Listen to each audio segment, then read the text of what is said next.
Nakitaan ng pagtaas ang mga naitalang sunog noong 2024 kumpara noong 2023. Ayon kay Senior Fire Officer Lloyd Ashley Furigay, umabot sa 96 fire incidents ang naitala noong nakaraang taon kumpara sa 79 fire incidents noong 2023. At ngayong kapapasok ng taon as of January 8, 2025, nakapagtala na ng isang structural fire. Kumpara nung 2023, meron po tayong 79 fire incidents.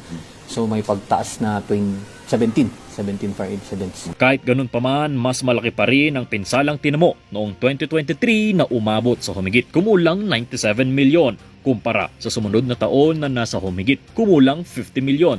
Ito ay dahil umano sa nangyaring sunog sa Baguio City Public Market noong March 2023. Total damage naman natin, mas mataas pa rin yung 2023 natin. Abot siya ng 97 plus million ang total damage ng 2023. Ngayon 2024, abot po siya ng more than 50 million po.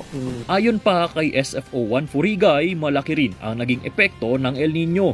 Ngunit ilan sa mga pangunahing sanhi ng sunog ay electrical ignitions dahil sa electrical arcing, loose wirings at pagtatapon ng upos ng sigarilyo. Electrical ignition caused by electrical arcing. Yun po yung mga top na naging cause ng fire natin. Kaya dapat po ugalihin natin, pinapacheck lagi yung electrical system ng bahay natin. Kaya naman upang maiwasan ang sunog, maya't maya rin nagbibigay ng fire safety tips ang Baguio Fire Station sa kanilang Facebook page at fire safety seminars sa mga bara-barangay.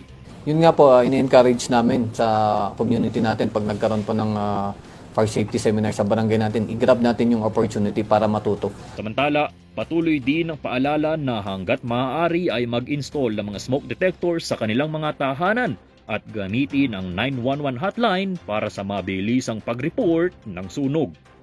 Nico Gatchalian para sa PIO Baguio Balita.